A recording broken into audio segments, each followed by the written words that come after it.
Shalom Bapak Ibu Saudara semuanya. Shalom untuk yang beribadah lewat live streaming. Kita bersyukur bahwa hari ini adalah hari yang terbaik. Amin. Sebab hari ini kita mulai beribadah kepada Tuhan dengan ucapan syukur dan bersukacita. Yang mau beribadah dengan bersyukur dan bersukacita, lambaikan tangannya. Mari saudara bangkit berdiri. Kita akan memuji Tuhan karena hari ini adalah hari yang terbaik. Haleluya. Yuk sama-sama tepuk tangan buat Tuhan.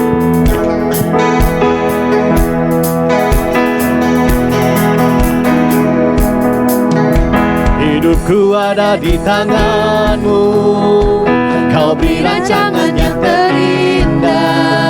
Tak hanya yang baik saja yang ku terima. Walau tubuhku diremukkan, walau jiwaku terkoyakkan, hujanku takkan terhentikan. Rohmu yang memberi penghiburan.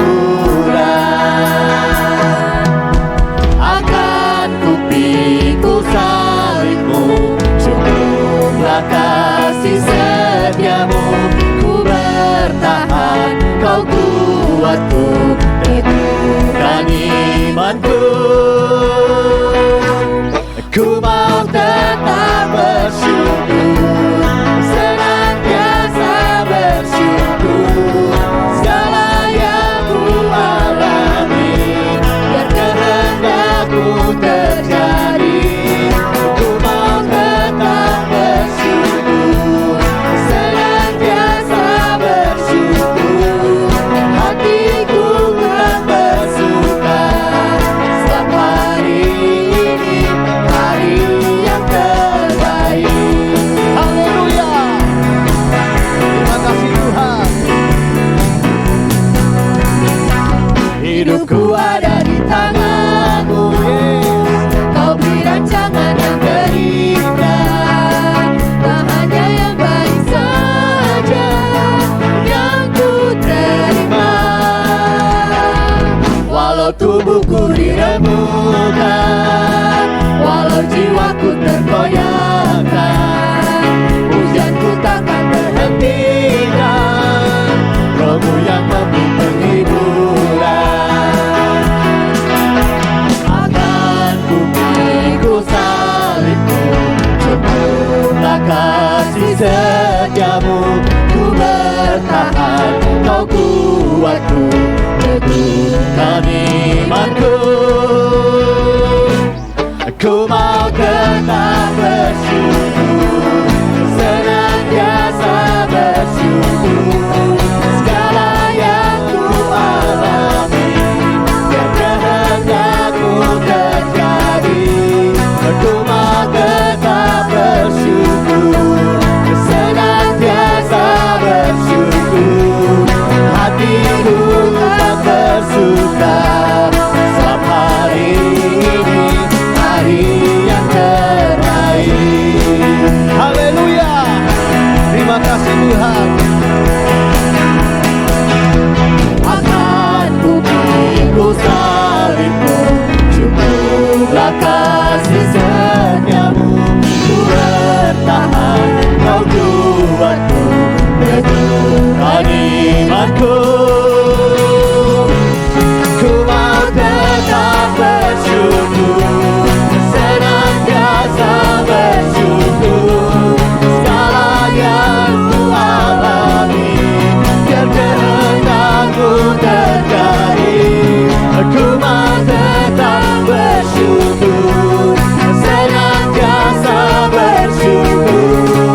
Hatiku tak bersuka, sebab hari ini hari yang sebab hari ini,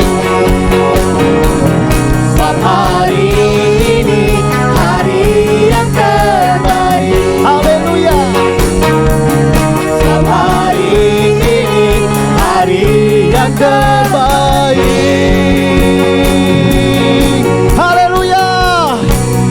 Sebelum duduk berikan salam kedengaran, katakan Allah kita sungguh baik. Haleluya. Silakan duduk Bapak Ibu Saudara semuanya. Haleluya. Terima kasih Tuhan. Kami mau lebih lagi datang ke hadirat-Mu Tuhan. Hadirat-Mu yang maha kudus, yang maha suci. Terima kasih Tuhan. Kami datang ke gunung yang kudus Tuhan. Terima kasih Bapa.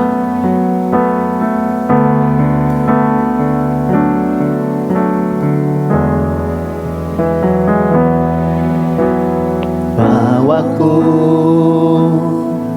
ke gunung kudus-Mu, di tempat kediaman-Mu. Biar kemuliaan melingkupi hidupku, dan jiwaku kan dipuaskan. Hanya dekat-Mu, itu yang ku perlu. Kau sumber penghiburanku, Kau yang ubahkan air mataku jadi lembah yang bermata air. Sebab itu ku memuji-Mu, Engkau Allahku. Mulutku kan selalu puji-Mu, dan angkat tangan sembah-Mu, tinggikan nama-Mu. Yesus, kemuliaan bagi-Mu.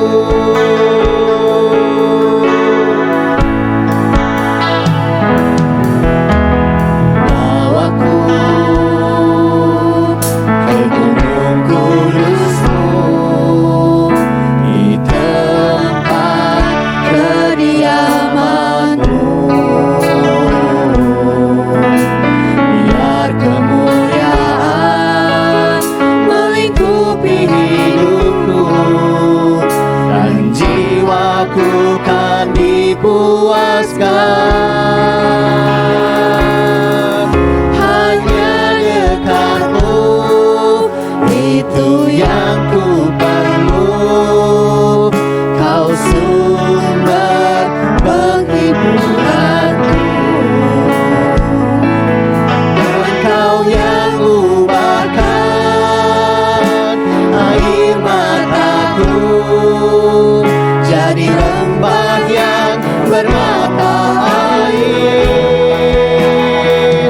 Sebab itu ku memuji-Mu, Engkau Allahku.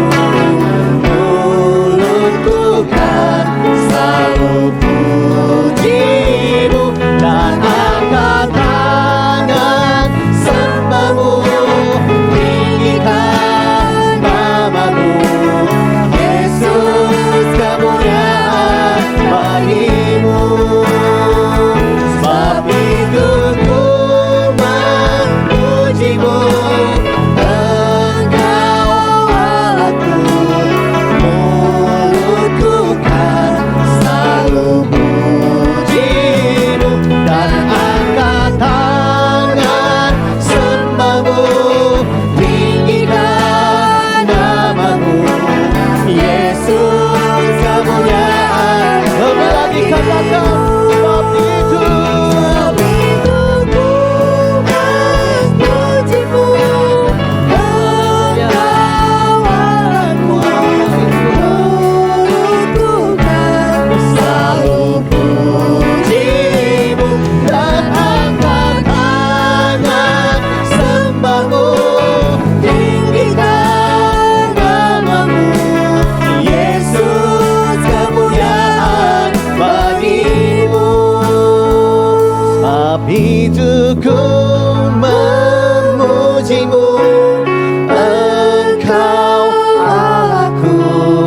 Mulutku kan selalu puji-Mu, dan angkat tangan sembah-Mu, tinggikan nama-Mu. Yesus, kemuliaan bagimu.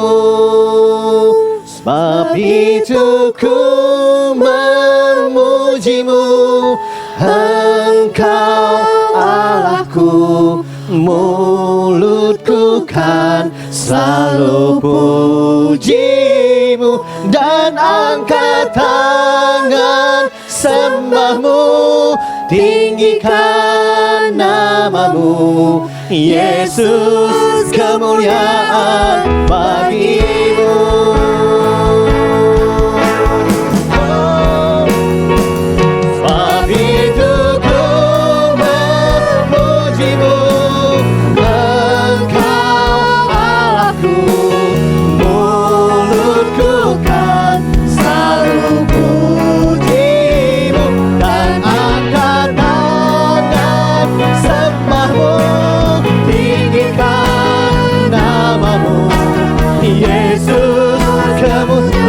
Katakan, sebab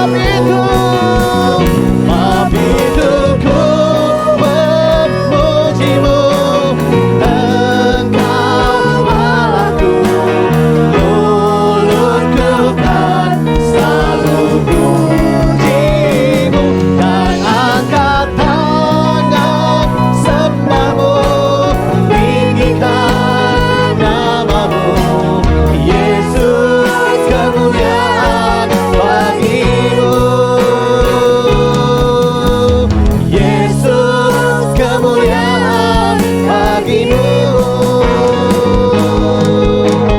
Yesus, kemuliaan bagimu. Berikan kemuliaan buat Allah kita, berikan sorak-sorai buat Tuhan kita, sebab Dia baik, Dia ajaib, Dia luar biasa. Haleluya. Haleluya. Haleluya. Sembah Tuhan kita, sembah Raja kita, muliakan Dia.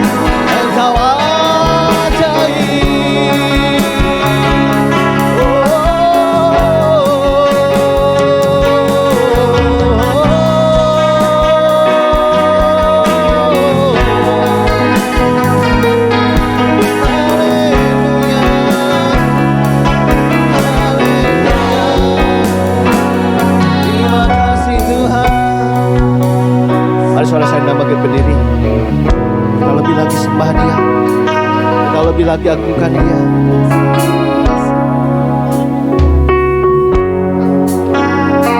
Sebab itu ku memujimu, Engkau Allahku, mulutku kan selalu pujimu, dan angkat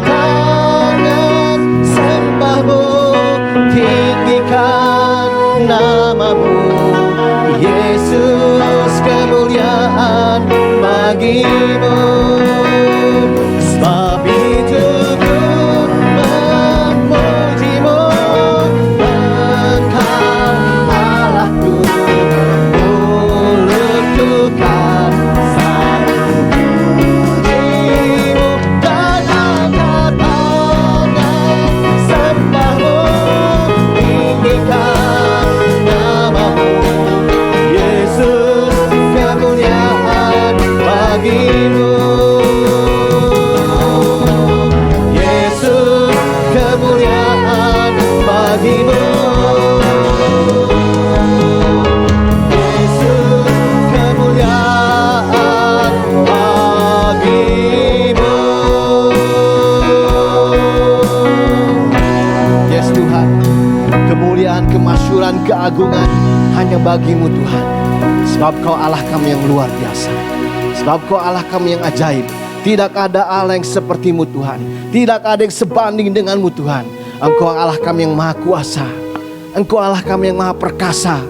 Ajaib buat segala perbuatan-Mu dalam setiap kehidupan kami Tuhan. Dahsyat perbuatan-Mu dalam setiap kehidupan kami Tuhan. Sebab itu kami mau lebih lagi memuji Engkau Tuhan. Kami mau lebih lagi meninggikan nama-Mu Tuhan. Dengan segenap hati kami Bapa. Dengan segenap jiwa kami Tuhan. Dengan segenap akal budi kami Tuhan. Kami mau lebih lagi memuji nama-Mu Tuhan. Terima kasih Tuhan. Kami sungguh bersyukur Bapa. Punya Allah seperti-Mu Tuhan. Engkau sungguh baik bagi kami Tuhan. Engkau teramat baik bagi kami Tuhan. Terima kasih Tuhan. Sungguh hati kami bersyukur Tuhan. Hati kami berlimpah dengan syukur bagi-Mu Tuhan. Terima kasih Tuhan. Terima kasih Bapa. Terima kasih. Sungguh kami bersyukur punya Allah seperti-Mu. Terima kasih Tuhan. Terima kasih. Haleluya. Terima kasih Tuhan. Ini pernyataan kami Tuhan. Bahwa kami sungguh bangga memiliki Allah seperti-Mu Tuhan. Kami sungguh bersyukur memiliki Allah sehebat Engkau Tuhan. Terima kasih Tuhan. Kau sudah menjadi sumber kekuatan bagi kami. Kau sudah menjadi sumber pengharapan bagi kami Tuhan. Engkau gunung batu kami yang dahsyat. Engkau kota benteng kami yang luar biasa Tuhan. Engkau tanduk keselamatan bagi kami. Terima kasih Bapa. Segala pujian, hormat, syukur, kemuliaan hanya bagi-Mu, Raja di atas segala raja. Di dalam nama Yesus Kristus Tuhan. Mari yang percaya sama-sama katakan amin. Berikan kemuliaan yang paling meriah buat Allah kita yang luar biasa. Amin. Perbuatan Tuhan hebat, perbuatan Tuhan dahsyat bagi kita. Sebab itu mari kecaplah dan lihatlah betapa baiknya Tuhan. Amin. Ayo sama-sama tepuk tangan. Haleluya.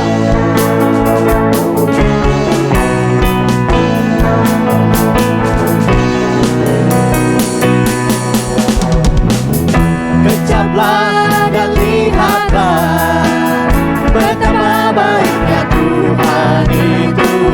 Rasakan dan nikmati kasih setia-Mu. Kecaplah,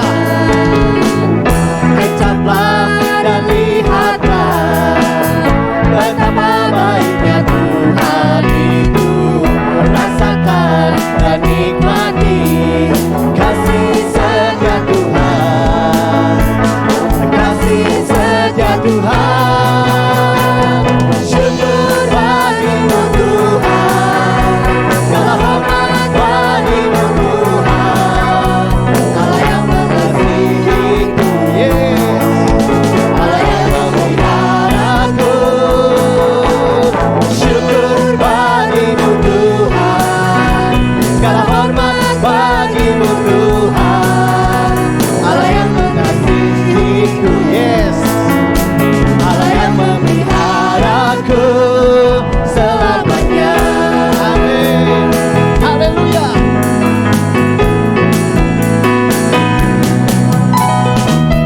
Kecaplah dan lihatlah betapa baiknya Tuhan itu. Rasakan dan nikmati kasih setia Tuhan. Kecaplah dan lihatlah betapa baiknya Tuhan itu.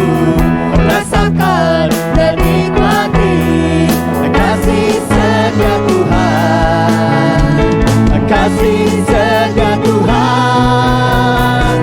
Syukur bagi-Mu Tuhan. Segala hormat bagi-Mu Tuhan. Allah yang mengasihiku, amin. Allah yang memeliharaku.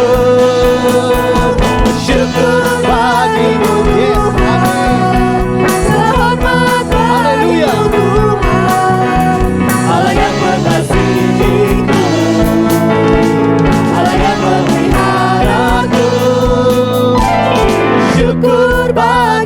Tuhan.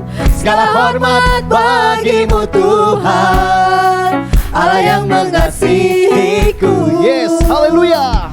Allah yang memelihara. Syukur, syukur. Syukur bagimu Tuhan. Segala hormat bagimu Tuhan, Allah yang mengasihiku, Allah yang memeliharaku. Syukur bagimu Tuhan. Segala hormat bagimu Tuhan, Allah yang mengasihiku, Allah yang memeliharaku selamanya. Selamanya, selamanya. Haleluya. Yes. Amin. Hanya berjalan bersama Tuhan kita akan lebih daripada pemenang. Amin. Sebab tangan Dia senantiasa menopang kita. Tangannya tidak pernah tidak menopang kita. Amin. Amin. Haleluya. Ayo lebih lagi. Mari sama-sama kita kembali buat Tuhan. Haleluya.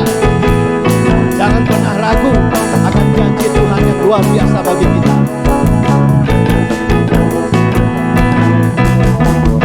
Tak pernah ku ragu akan kesetiaanmu, Kau pegang hidupku. Sepenuh jiwaku ku yakin dan percaya, Kau tuntun langkahku. Yesus, Kaulah Raja dalam hidupku, berkuasa berjaya untuk selamanya. Hanya Kau Tuhan, sumber kekuatan, Kuasamu bercurah bagiku senantiasa. denganmu Tuhan, ku kan berjalan Dari kemuliaan sampai kemuliaan selamanya. Haleluya. Kali lagi katakan, tak pernah ku ragu. Tak pernah ku ragu akan kesetiaanmu, Kau pegang hidupku. Sepenuh jiwa Tuhan, Sepenuh jiwaku ku yakin dan percaya, Kau tuntun langkahku. Yesus, Kaulah Raja dalam hidupku, berkuasa berjaya untuk selamanya. hanya Kau Tuhan, sumber kekuatan, Kuasamu bercurah bagiku senantiasa. denganmu Tuhan, ku kan berjalan Dari kemuliaan sampai kemuliaan, hanya Kau Tuhan, sumber kekuatan, kuasamu tercurah bagiku senantiasa.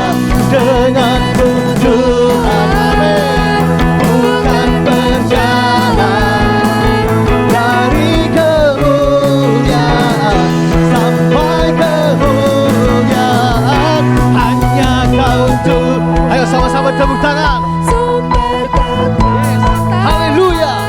kuasamu Tercurah bagiku senantiasa. Denganmu Tuhan, aku kan berjalan dari kemuliaan sampai ke, lebih lagi katakan, hanya Kau Tuhan, sumber kekuatan, kuasamu tercurah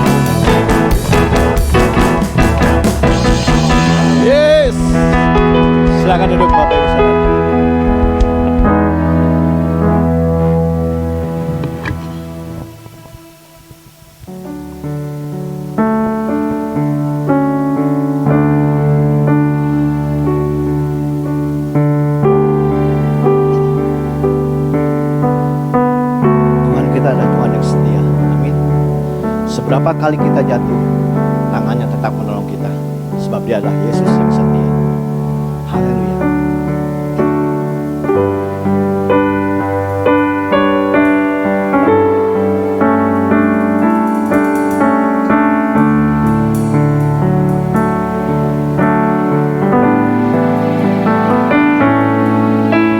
Meskipun Tuhan tak menolongku, meskipun duri dalam dagingku, ku tetap memilih untuk percaya dan mengucap syukur.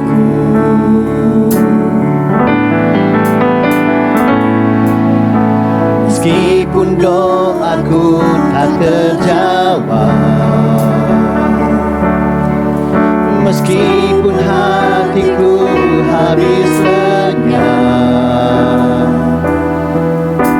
ku tetap memilih untuk percaya dan mengucap syukur.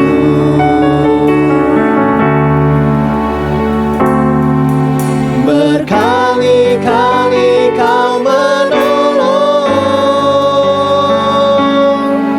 berkali-kali kau kuatkan. Dalam rasa sakit Engkau ada, Yesus setia.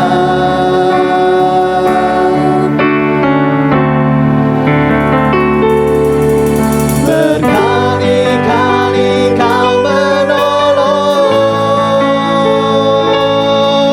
berkali-kali kau kuatkan. Dalam lembah kelam Engkau ada, Yesus setia.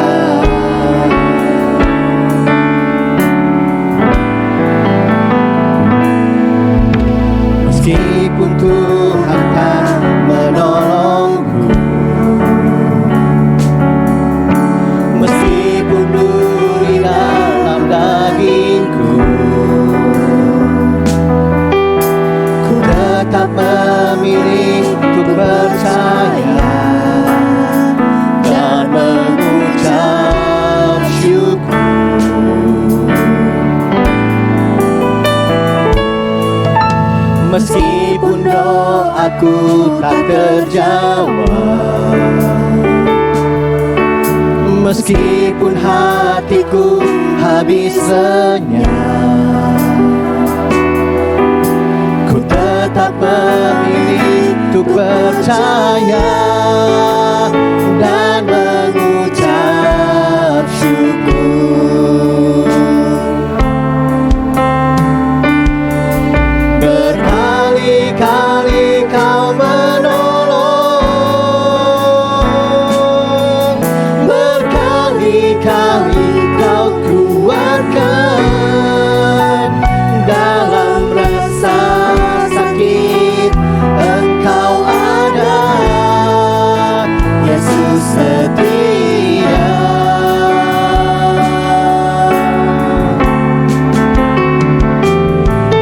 Berkali-kali kau menolong, berkali-kali kau kuatkan. Dalam lembah kelam Engkau ada, Yesus setia. Berkali-kali,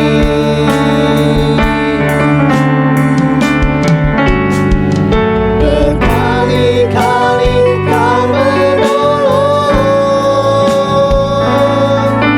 berkali-kali kau kuatkan. Dalam rasa sakit Engkau ada, Yesus setia.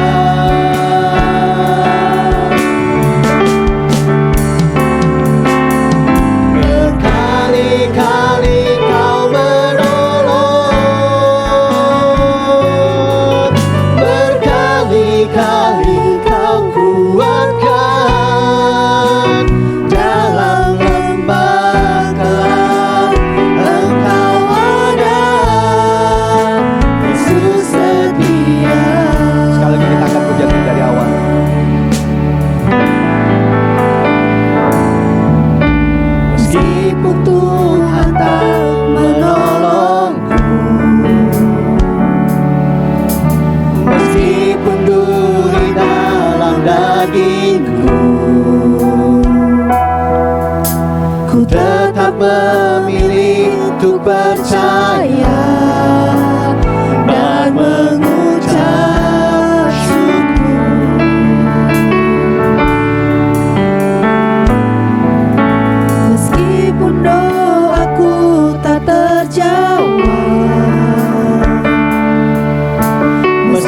Walaupun hatiku habis senyum, ku tetap memilih untuk percaya dan mengucap syukur. Berkali-kali kau menolong, berkali-kali kau kuatkan. Dalam rasa sakit Engkau ada, Yesus setia. Berkali-kali kau menolong, berkali-kali kau kuatkan.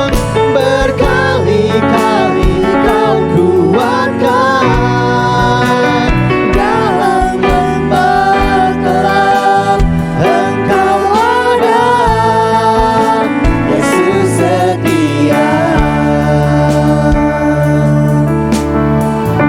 berkali-kali kau kuatkan.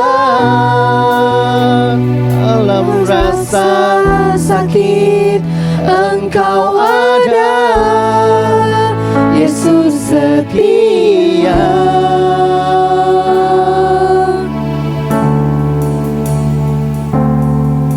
Berkali-kali kau menolong,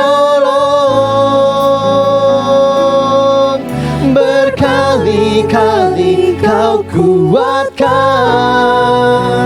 Dalam lembah gelap Engkau ada, Yesus setia. Berkali-kali Tuhan, berkali-kali kau menolong, berkali-kali kau kuatkan. Dalam rasa sakit Engkau ada, Yesus setia.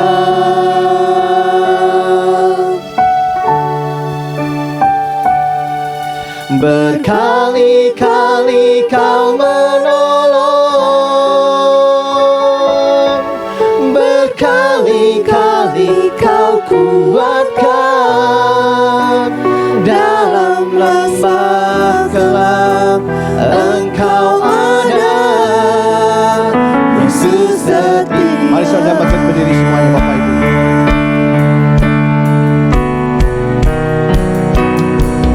Berkali-kali kau menolong,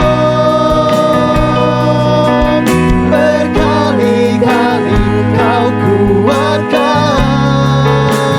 Dalam rasa sakit Engkau ada, Yesus setia.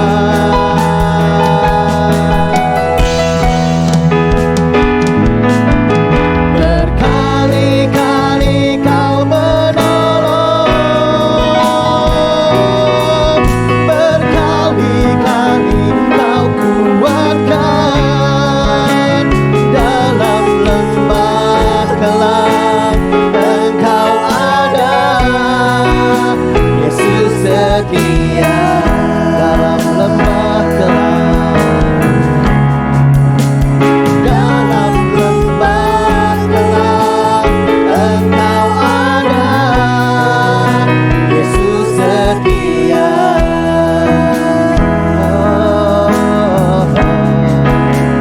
Dalam lembah gelap Engkau ada, Yesus setia.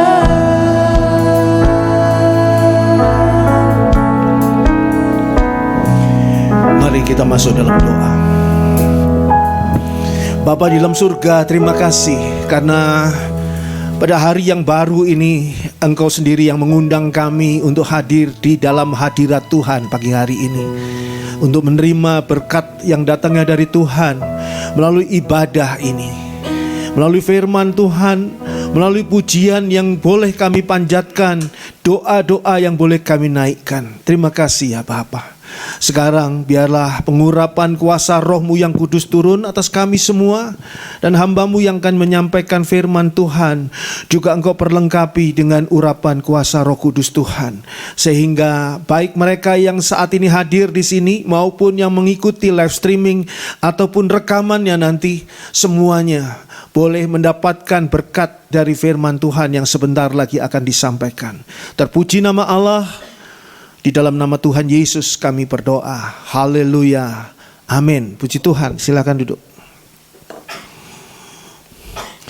Ya, puji Tuhan. Selamat pagi saudara sekalian. Ya, kalau saudara mengikuti dengan setia, dengan rajin akan ibadah di tempat ini, maka saudara akan mendapatkan porsi dari firman Tuhan yang komplit ya, lengkap. Tidak hanya membahas tentang sesuatu hal yang mungkin bukannya tidak penting, tetapi berulang-ulang itu terus, sehingga tidak kebagian materi firman Tuhan yang lain.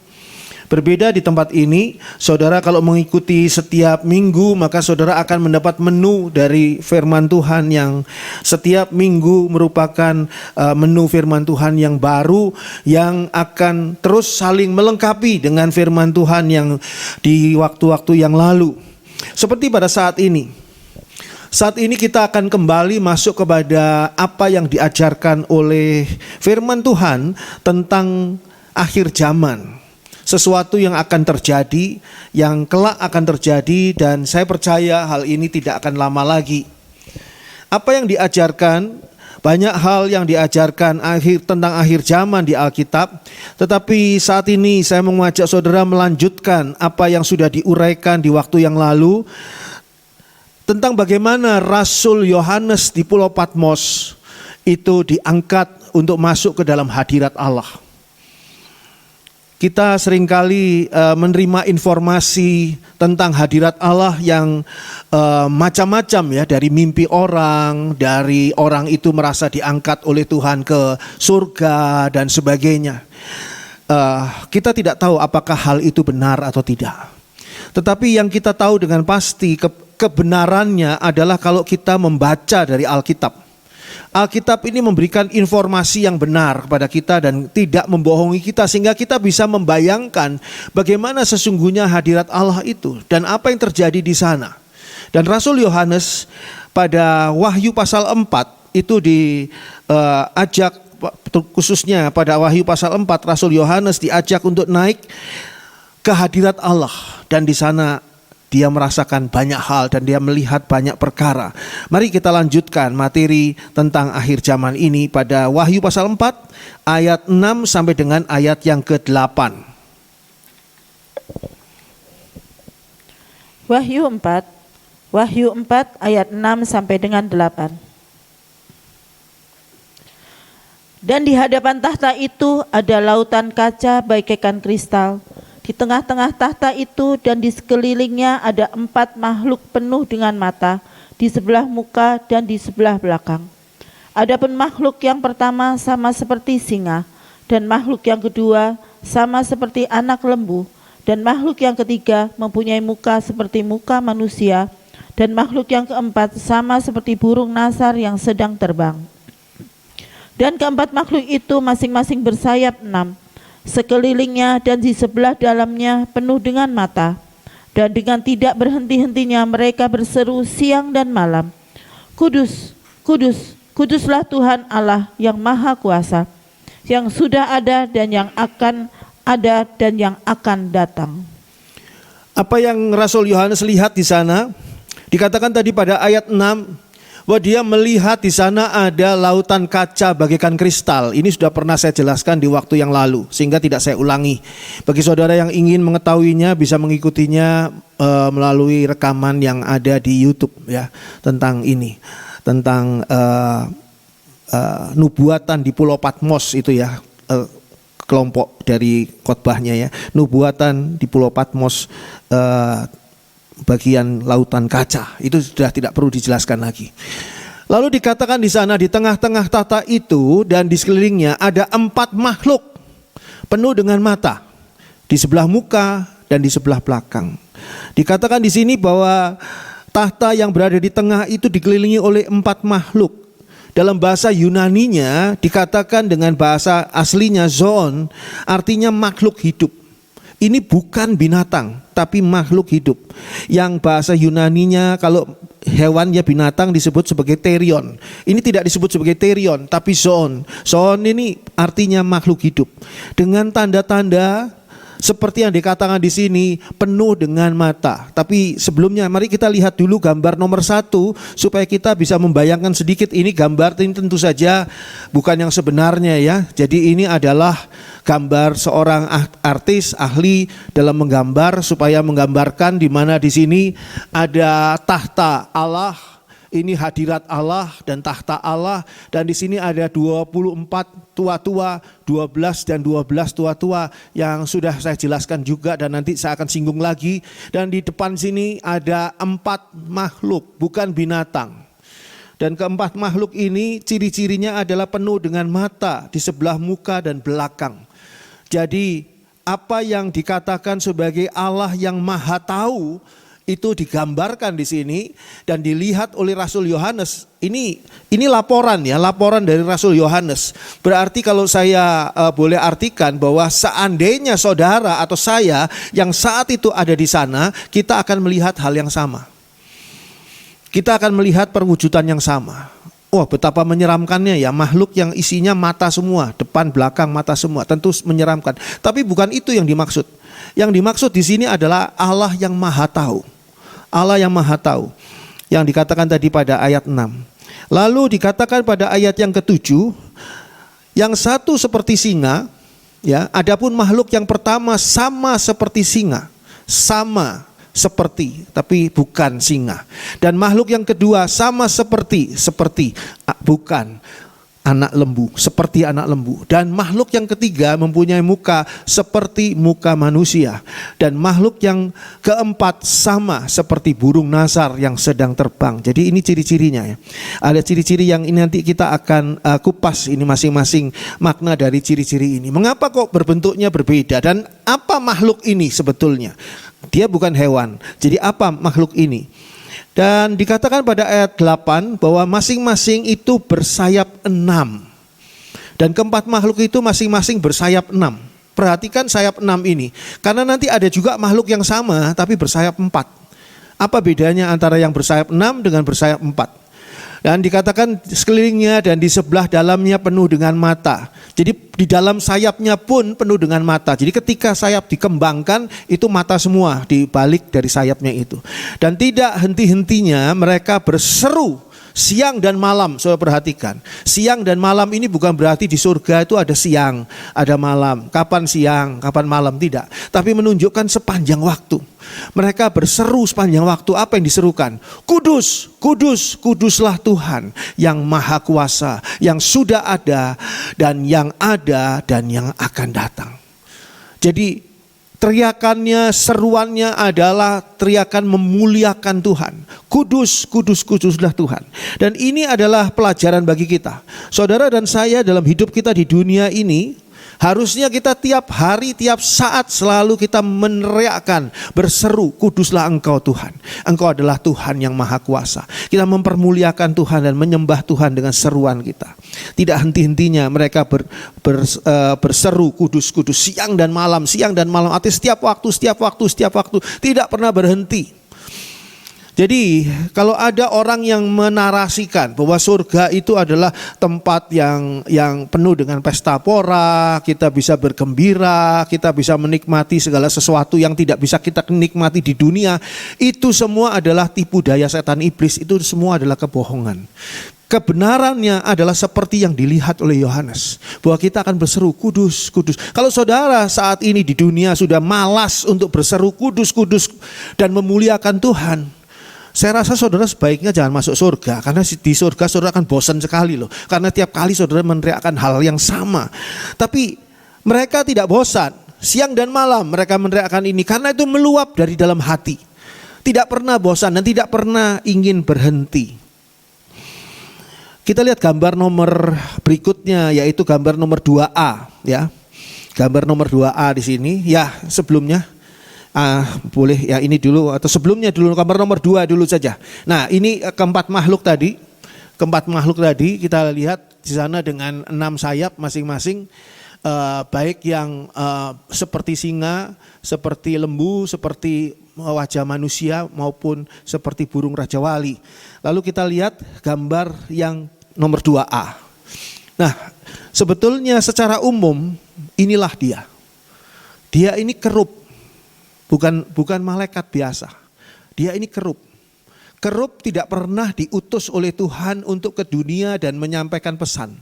Tapi kerub ini sekali lagi ya, ini hanya gambar ya, gambar lukisan. Tapi gambar ini diperoleh dari ayat firman Tuhan tadi yang mengatakan ada 6 sayap. 1, 2, 3, 4, 5, 6. 6 sayap. Dan itu semua menggambarkan nantinya bahwa ini adalah kerub yang diperkenalkan oleh Tuhan pada masa perjanjian lama. Nanti kita lihat. Kerub ini tugasnya adalah malaikat yang langsung melayani Tuhan. Sehingga kalau saudara pernah saya ajak melihat kepada tabut perjanjian. Tabut perjanjian itu adalah yang ada di ruang maha kudus dari tabernakel. Maka di situ ada patung 2 kerub. 2 kerub yang menutupi mukanya. 2 kerub yang sedang saling menyembah, bukan saling menyembah, saling tunduk begitu. Karena di situ adalah hadirat Allah. Tapi itu sudah pernah dijelaskan, saya tidak ulangi di sini supaya tidak terlalu lama. Dan di sini kerub ini adalah yang dilihat oleh Yeskiel. Mari kita buka Yeskiel. Yeskiel ini melayani tahun 594 sebelum Masehi. Yeskiel pasal 1 ayat 5 sampai dengan ayat 10. Yehezkiel 1 ayat 5 sampai dengan 10. Dan di tengah-tengah itu juga ada yang menyerupai 4 makhluk hidup, dan beginilah kelihatannya mereka. Mereka menyerupai manusia, tetapi masing-masing mempunyai 4 muka, dan pada masing-masing ada pula 4 sayap. Kaki mereka adalah lurus dan telapak kaki mereka seperti kuku anak lembu. Kaki-kaki ini mengkilap seperti tembaga yang baru digosok. Pada keempat sisi mereka di bawah sayap-sayapnya tampak tangan manusia. Mengenai muka dan sayap mereka berempat adalah begini. Mereka saling menyentuh dengan sayapnya. Mereka tidak berbalik atau berjalan. Kalau berjalan, masing-masing berjalan lurus ke depan. Muka mereka kelihatan begini. Keempatnya mempunyai muka manusia di depan, muka singa di sebelah kanan, muka lembu di sebelah kiri, dan muka raja wali di belakang. Kalau saudara baca di sini, mereka ini adalah kerub seperti yang dilihat oleh Yeskiel. Tahunnya 594 sebelum Masehi. Berarti kurang lebih 600 tahun sebelum masa Yohanes. Jadi apa yang dilihatnya ini sama, menandakan satu tanda yang sama. Kerub ini adalah malaikat yang mempunyai tugas khusus. Ini supaya saudara kenal ya, apa yang namanya kerub. Kerub itu bukan kerubium misalnya. Kerub itu tunggal, kerubium itu lebih dari 1. Nah, itu adalah bukan malaikat biasa, tapi malaikat yang mempunyai tugas khusus dalam melayani Tuhan. Dan dikatakan tadi pada ayat yang kelima, dan di tengah-tengah itu juga ada yang menyerupai 4 makhluk hidup, dan beginilah kelihatannya mereka. Mereka menyerupai manusia. Jadi sekali lagi, kita jangan berhayal ya, jangan berhayal, juga jangan mendengarkan cerita-cerita kesaksian-kesaksian yang ya saya selalu mengatakan begini. Orang yang bersaksi bahwa kemarinnya saya pergi diajak sama Tuhan pergi ke neraka, lalu kemarinnya saya diajak Tuhan pergi ke surga. Ini saya bisa katakan bahwa dia dengan sadar bohong. Bisa juga saya katakan bahwa dia tidak sadar bahwa dia berhalusinasi. Jadi berhayal. karena tidak sesuai dengan apa yang dikatakan kitab suci. Saya ingin berikan gambarannya. Surga adalah hadirat Allah. Jadi kapankah surga mulai ada? Kalau mau ditanya begitu. Surga mulai ada ya ketika Allah ada. Karena di mana hadirat Allah berada, itulah surga.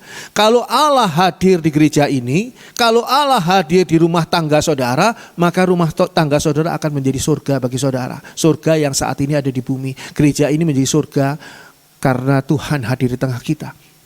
Makanya kita memuji Tuhan untuk mengundang hadirat Allah hadir di tengah-tengah ibadah kita. Kalau kita beribadah tanpa ada Allah yang hadir di tengah-tengah kita, itu sama seperti kita tidak sedang ibadah, tapi sedang berkomunikasi sosial. Kan kita saling kenal kan, saling kenal, apa kabar, gimana, bla bla bla. Itu semua komunikasi sosial, baik enggak? Baik komunikasi sosial, tapi tujuannya kan kita ibadah. Jadi ibadah itu harus ada Allah di tengah-tengah ibadah kita, hadirat Allah. Artinya kita mengundang surga. Itu sebabnya orang yang tidak hadir ibadah sangat rugi. Karena kesempatan untuk menikmati hadirat Allah hilang dari orang tadi yang seharusnya dia bisa nikmati. Dan neraka belum ada. Jadi kalau sekarang dikatakan orang itu berada di neraka dan sebagainya, mungkin orang itu tidak mengerti firman Tuhan. Yang dimaksudkan mungkin adalah siksaan alam maut. Orang yang meninggal dunia akan masuk, mereka yang tidak percaya Tuhan Yesus, tidak hidup dalam firman Tuhan, dia akan masuk ke dalam siksaan alam maut. Seperti yang dialami oleh orang kaya di dalam kisah Lazarus yang miskin itu. Kalau saudara masih ingat. Itu siksaan alam maut. Itu bukan neraka, itu ruang tunggu. Ruang tunggu untuk nantinya ketika neraka dibuka, maka keputusan Tuhan dalam pengadilan Tuhan, orang yang harus masuk neraka dimasukkan ke dalam neraka, disitulah baru neraka dibuka. Dan neraka dibuka ini yang pertama kali masuk bukan iblis, tapi sang antikristus. Itu sudah pernah saya singgung ya, tapi enggak lah sekarang ya, nanti lebih jauh lagi, terlalu jauh melencengnya apa yang sedang kita bahas tentang kerup. Kerup ini, mau kembali lagi kepada kerup. Kerup ini adalah malaikat yang mempunyai tugas khusus. Sehingga dikatakan pada ayat 5, mereka menyerupai manusia. Lalu kerup yang dilihat Yeskiel, sekali lagi tahunnya 594 sebelum Masehi, bersayap 4, ingat. Mereka itu mempunyai 4 sayap ya, seperti yang dikatakan pada ayat berikutnya kalau nggak salah, coba ayat 6. Ya, tetapi masing-masing mempunyai 4 muka dan pada masing-masing ada pula 4 sayap. Tadi yang di Wahyu berapa sayap? 6 sayap, tadi gambarnya sudah kita lihat. Jadi di dalam masa Yeskiel tahun 594 sebelum Masehi itu digambarkan sebagai 4 sayap. Sedangkan yang dilihat Yohanes pada kurang lebih tahun 96 Masehi, jadi 600 tahun yang berbeda dengan Yeskiel, itu bersayap 6. Menunjukkan apa? Menunjukkan Yeskiel itu mewakili masa penantian Mesias pada zaman Adam sampai dengan zaman Kristus.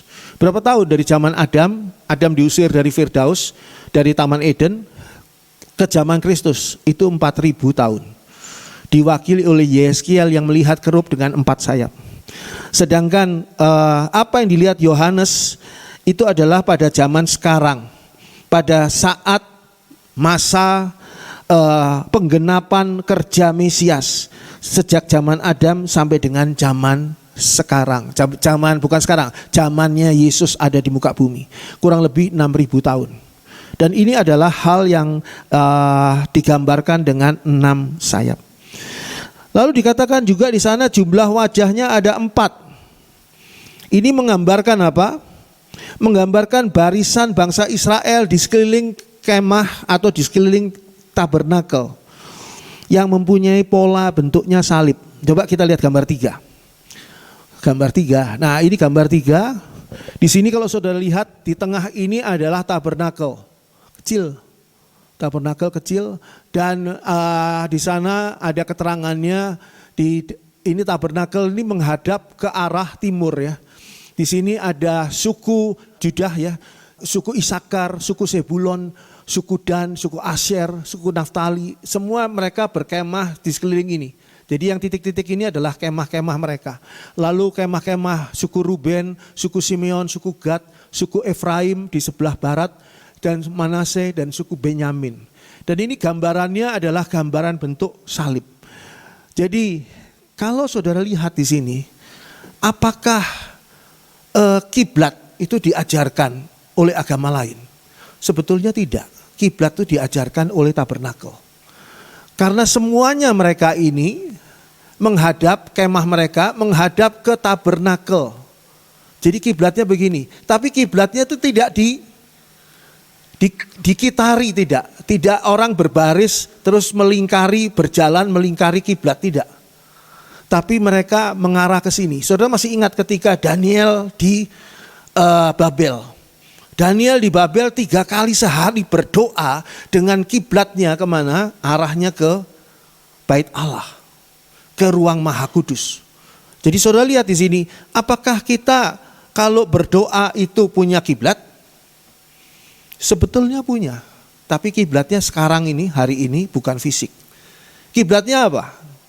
Murid-murid Yesus pernah bertanya pada Tuhan Yesus, ajari kami berdoa seperti Yohanes mengajari murid-muridnya berdoa. Lalu Tuhan Yesus ajarkan apa?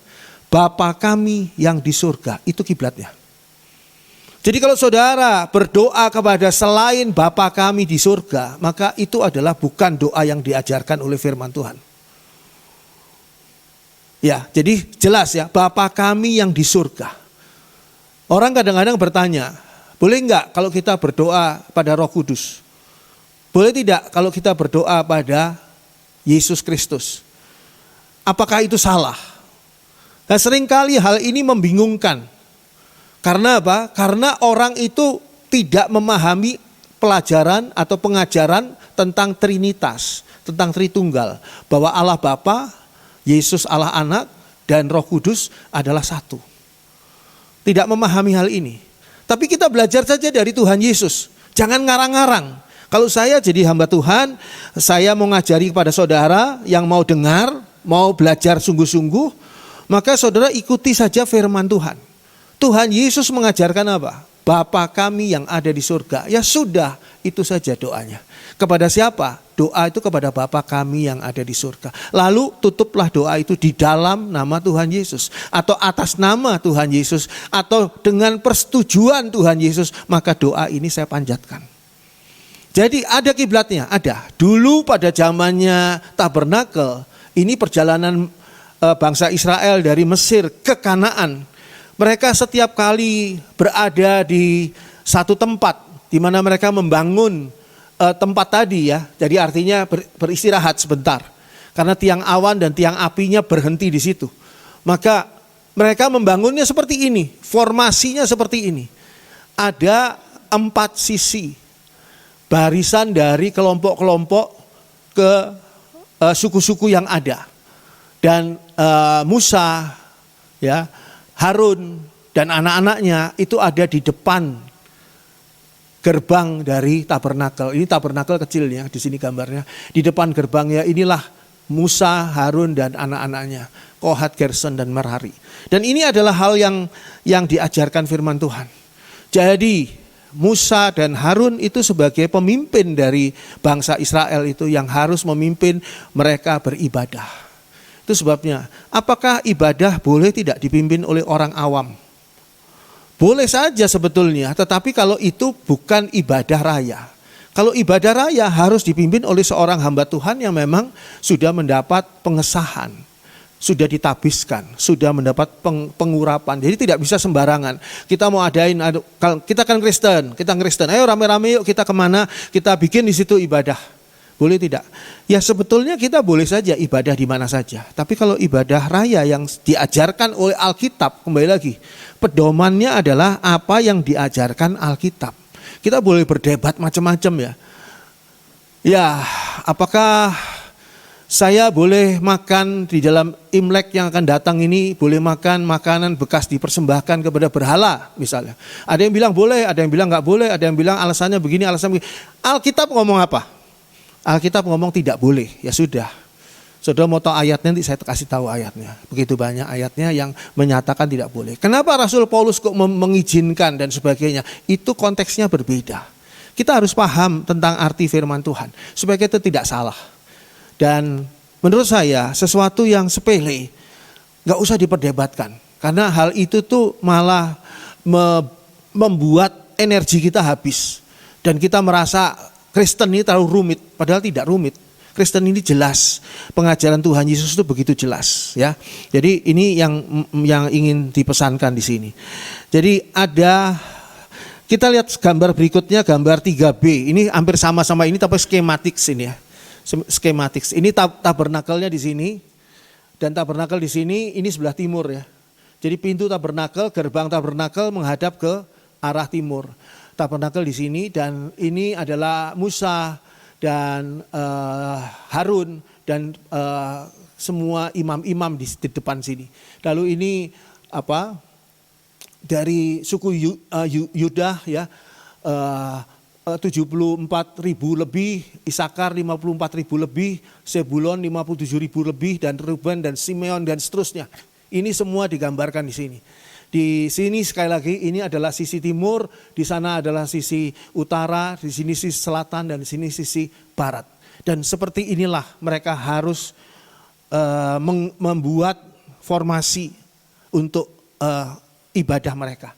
Ketika mereka ditunjuk sama Tuhan, oke, kita pindah, kita berangkat dari tempat ini, kita jalan lagi. Tiang awan dan tiang api berjalan lagi. Mereka semua beberes ya, kemah-kemah mereka simpan kembali, mereka lipat dan sebagainya, peralatan bait Allah, peralatan tabernakel mereka pikul ya, orang Lewi memikulnya dan sebagainya. Itu nanti mereka sampai ke satu titik tempat di mana Allah menunjukkan, di sini kamu bangun kembali, bangun lagi mereka seperti ini. Jadi seperti itulah terus mereka menjalankannya. Begitu juga ketika kita di dalam perjalanan hidup kita berjalan sesuai dengan petunjuk Tuhan. Ya, banyak sekali pelajarannya sangat indah. Kalau saudara dan saya mau memasuki tahun 2025, ikutilah petunjuk Tuhan. Sama seperti ketika bangsa Israel mengikuti petunjuk Tuhan dari Mesir menuju Kanaan. Kanaan itu di mana? Mereka nggak tahu. Mereka itu budak, nggak sekolahan. Mana tahu mereka Kanaan di mana? Kanaan negeri yang penuh susu dan madu. Kanaan penuh dengan berkat Tuhan. Siapa yang tidak mau pergi ke berkat Tuhan? Mau dong, saya mau pergi ke berkat Tuhan. Tapi masalahnya kita tidak tahu di manakah tempatnya. Di manakah Kanaan itu? Di manakah tempat diberkati itu? Sama seperti itu tahun 2025. Mau enggak diberkati Tuhan? Ya mau. Siapa mau diberkati Tuhan? Angkat tangan. Ya angkat tangan semua. Pasti mau semua. Cuma enggak tahu bagaimana caranya. Kalau saudara mau tahu caranya dan tidak ditipu oleh setan iblis, ikutilah petunjuk Tuhan. Sehingga dari waktu ke waktu ketika Tuhan katakan berhenti di sini. Berhenti di sini, istirahat di sini. Atau jalan lagi sekarang, berhenti di sini, kita ikuti. Gak usah banyak tanya, kenapa Tuhan harus berhenti di sini, kenapa Tuhan saya harus jalan lagi saat ini dan sebagainya. Ikuti saja petunjuk Tuhan, simple. Nanti kita sampai pada Kanaan. Kanaan itu bukan surga loh ya. Jadi banyak orang yang salah paham. Kanaan disebut surga, bukan. Kanaan itu adalah hidup yang diberkati oleh Tuhan, penuh susu dan madu. Kanaan bukan surga. Kalau Kanaan surga, tidak mungkin terjadi perang di Kanaan. Kanaan itu di sana terjadi perang juga ketika bangsa Israel sudah di dalamnya. Diserang oleh Babel, diserang oleh Yunani, oleh Romawi. Karena Kanaan adalah tempat di mana kita hidup diberkati oleh Tuhan. Hidup kita diberkati oleh Tuhan, apakah kita bebas dari serangan setan iblis kuasa gelap? Oh tidak. Setan iblis kuasa gelap nyerang kita dengan lebih hebat lagi. Dan disitulah justru kita menjadi dewasa rohani. Saudara yang mendapatkan gangguan ataupun serangan kuasa setan iblis, kuasa gelap, dan berpegang kepada kuasa Tuhan, saudara akan mengalami kedewasaan rohani yang luar biasa. Ayat 10 dari tadi yang kita baca di Yeskiel 1 ya. Dikatakan di sana muka mereka kelihatan begini. Nah, dijelaskan oleh Yeskiel. Ini laporannya Yeskiel. Ingat, Yeskiel tidak kenal sama Yohanes. Beda tahunnya 600 tahun. Muka mereka kelihatan begini. Keempatnya mempunyai muka manusia di depan. Muka singa di sebelah kanan. Muka lembu di sebelah kiri. Dan muka raja wali di belakang. Tetap sama. Singa, lembu, raja wali, dan manusia. 4 wajah ini mewakili apa? Mewakili yang perkasa. Jadi menggambarkan apa? Menggambarkan Allah itu adalah Allah yang perkasa. Yang perkasa dari semua makhluk hidup. Siapa yang paling perkasa dari binatang buas? Yang paling perkasa dari binatang buas adalah singa. Siapa yang paling perkasa dari binatang peliharaan? Yang paling perkasa dari binatang peliharaan adalah lembu. Dan yang paling perkasa dari burung-burung yang terbang di langit itu adalah Raja Wali. Dan manusia adalah yang paling perkasa dari semuanya. Jadi kita lihat di sini, ini menggambarkan Tuhan yang perkasa di semua bidang. Jadi jangan katakan, oh Tuhan bisa menolong saya di masalah saya ini. Kalau di dalam masalah saya sedih, ya Tuhan bisa menolong saya, menghibur saya, dan akhirnya sukacita. Tapi kalau di dalam masalah ekonomi, oh Tuhan gak bisa nolong saya. Jangan pernah mengecilkan Tuhan. Tuhan itu maha perkasa. Dan Tuhan yang maha perkasa itulah yang menjadi Bapa kita yang baik. 4 wajah di ayat 10. Menggambarkan apa? Menggambarkan 4 tiang pintu gerbang tabernakel. Saya nggak siapkan gambar tabernakel, tapi mungkin saudara masih ingat. Gerbang tabernakel di paling luar itu ada 4 tiang yang menunjukkan kepada 4 Injil. Jadi tidak ada Injil lain. Nggak ada Injil Barnabas atau Injil Yudas atau Injil-Injil yang lain. Semua palsu. Kalau ditawarkan saat ini di masa-masa di mana kita sekarang ini mudah mendapat informasi yang bohong itu yang beredar lebih hebat, lebih cepat dan lebih luar biasa di tengah-tengah zaman informasi yang begitu banyak saat ini. Hati-hati. Hanya 4 Injil. Matius, Markus, Lukas, dan Yohanes. 4 wajah di ayat 10 menggambarkan 4 penekanan Injil. Selain 4 Injil, tapi 4 penekanan Injil dalam menyampaikan sosok Tuhan Yesus. Misalnya Injil Matius. Injil Matius ini menggambarkan Yesus sebagai singa Yehuda. Coba kita baca dulu ayatnya ya. Wahyu pasal 5. Wahyu pasal 5 ayat yang ke-5. Wahyu 5 ayat 5.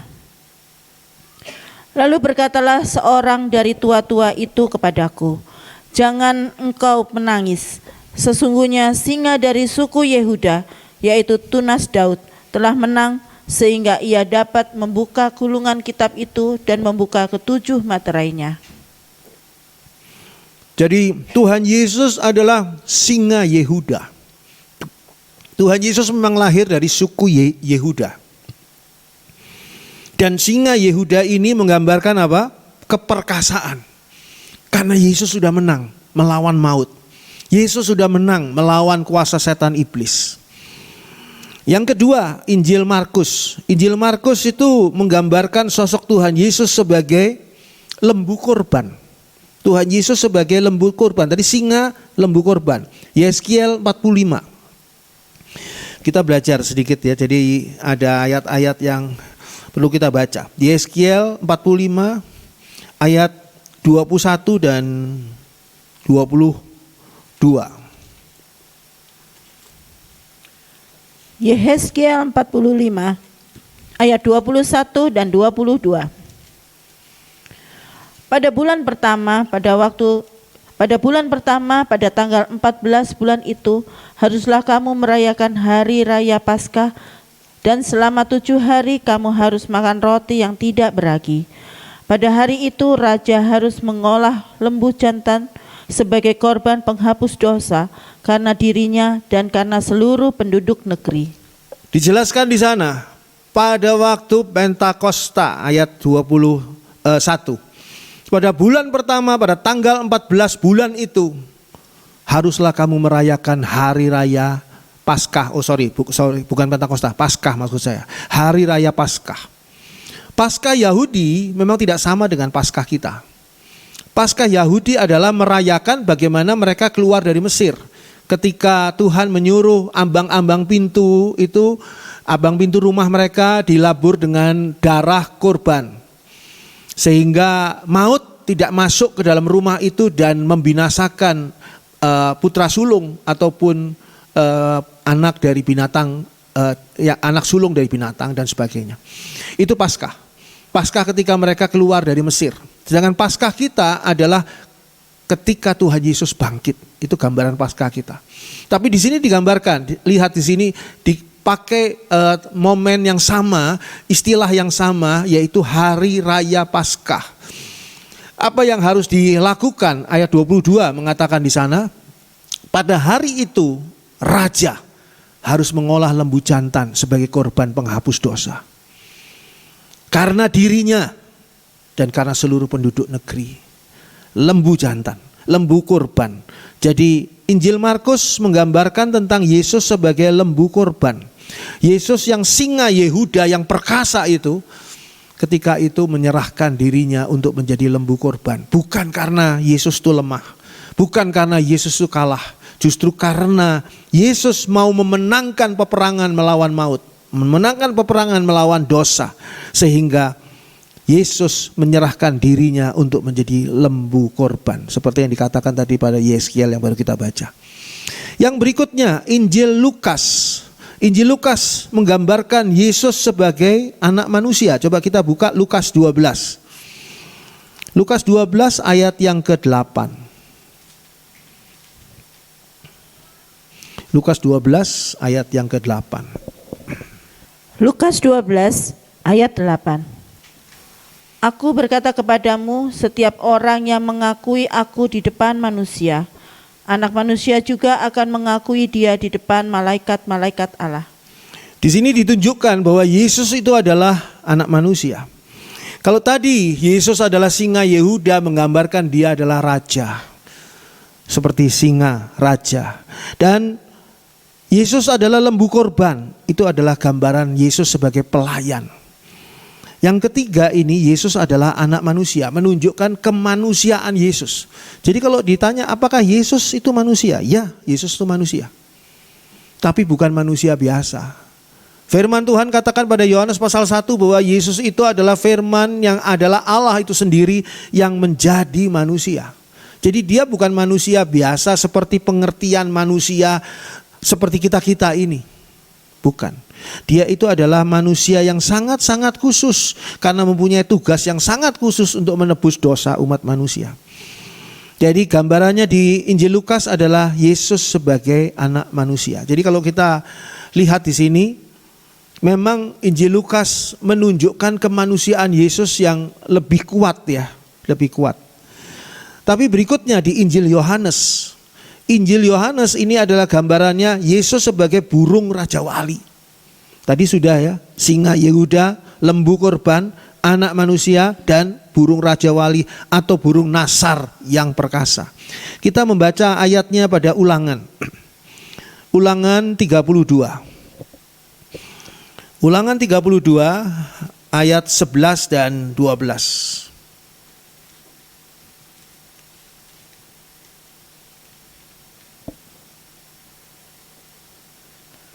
Ulangan 32 ayat 11 dan 12.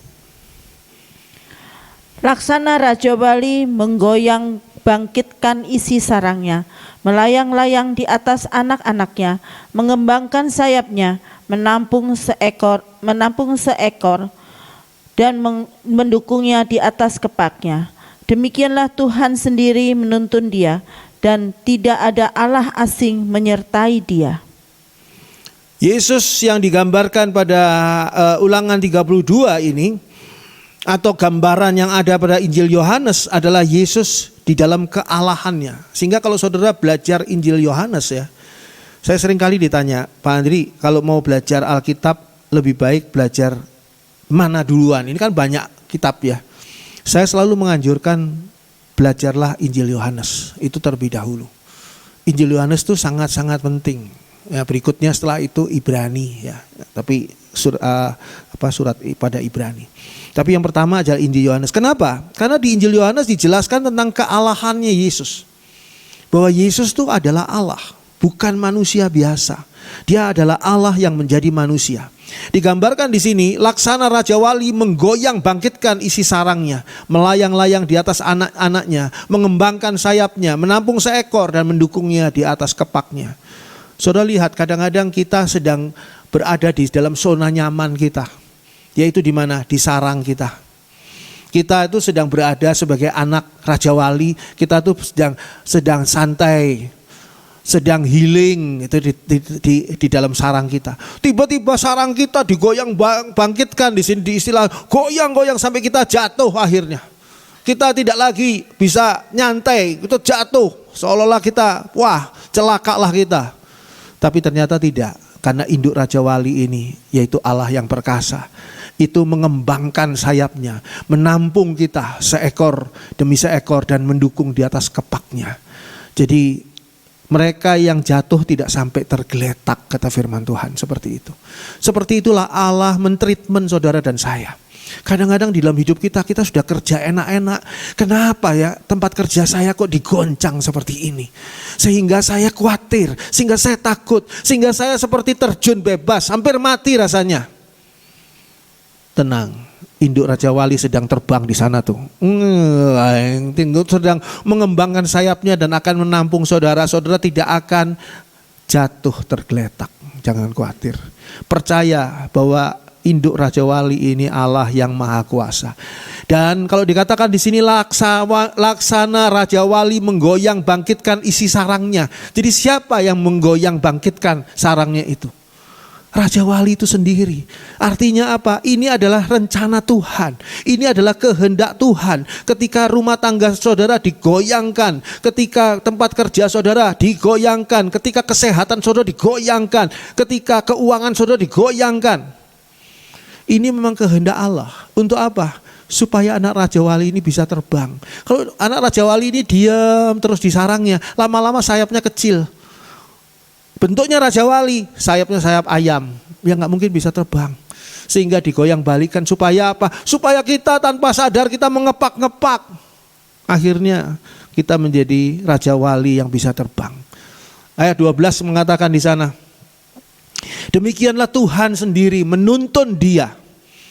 Coba perhatikan di sana, Tuhan tidak pakai babysitter. Tapi Tuhan sendiri menuntun saudara dan saya dalam kehidupan kita sehari-hari. Dan tidak ada Allah asing menyertai dia. Tidak ada Allah asing. Jadi hal ini adalah jaminan yang luar biasa. Tahun 2025, siapakah yang menuntun saudara dan saya? Yang menuntun kita adalah Allah, pencipta langit dan bumi.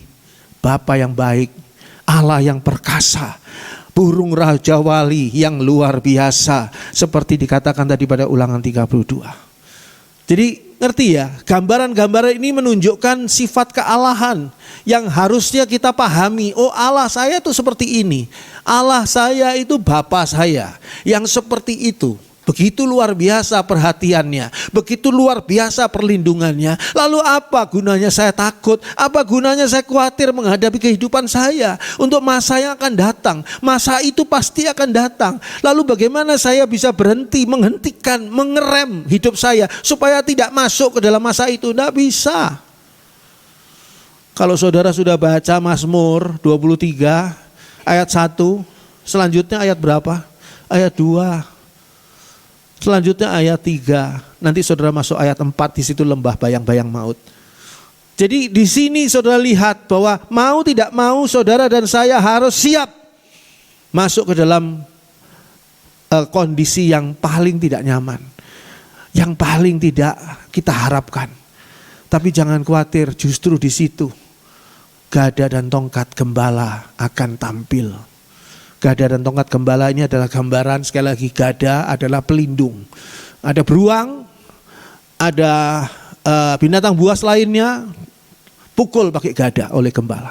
Dan tongkat untuk mengarahkan supaya dombanya itu nggak miring-miring jalannya terus akhirnya kesasar.